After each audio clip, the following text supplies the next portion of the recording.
अमावस्या किंवा शब्दात पाळण्याविषयी कोणाला तुमचा निर्णय करू देऊ नका. हालेलुया.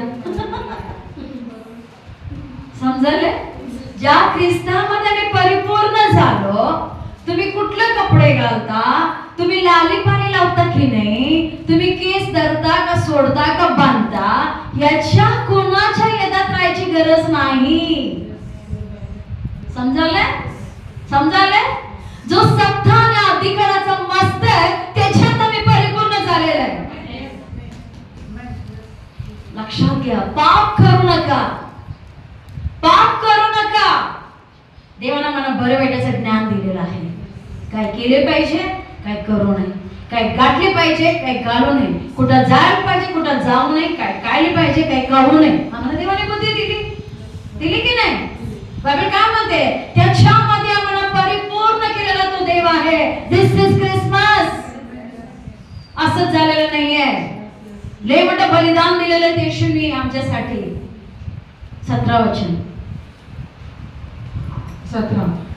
या बाबी पुढे होणाऱ्या गोष्टीच्या छाया आहेत. शरीर तर ख्रिस्ताचे आहे. हालेलुया. कोणाचं शरीर आहे? सगळ्यांना माहित आहे ना. ते ह्याला कसं सांभाळायला पाहिजे आम्हाला माहित आहे ना. त्याच्यात जर आम्ही परिपूर्ण झालो, ह्याला कचऱ्याची कुंडी करायचं आहे, ह्याला पवित्र राखायचं आहे, ह्याला कसं सजवायचं आहे, कला याचा ठेवायचं आम्हाला माहित आहे. मी तरी सोंग घेऊन कुणाकडे झालं, मी पती पवित्र सेविका आहे. काय म्हणणार लोक? ए बाई तू जा.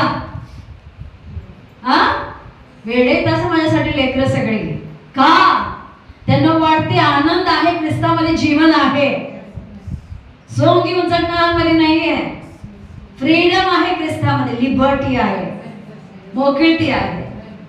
काय म्हणतात? अमावास्या बाहेर जाऊ नका, आज अमावास्या बाहेर पडू नका, लय अंधार आहे, लिंबू टाकले असतील, कोंबडं पेकलं असेल, घेऊन जावा रे खावा, रेट झालं, लय वाढले, मार झाले आता चिकन. हा भीती कसली? हा काय बसलं 16 वचनामध्ये?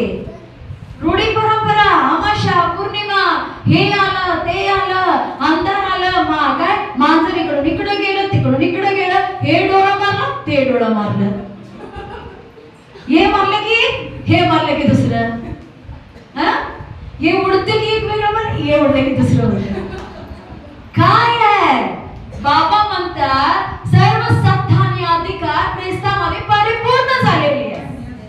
त्या परिपूर्णतेमध्ये आम्ही परफेक्ट झालेलो आहोत. तुमच्या आणि माझ्यामुळे नाही, बाबाच्या रक्तामुळे. ते बाबाचं बाळ म्हणून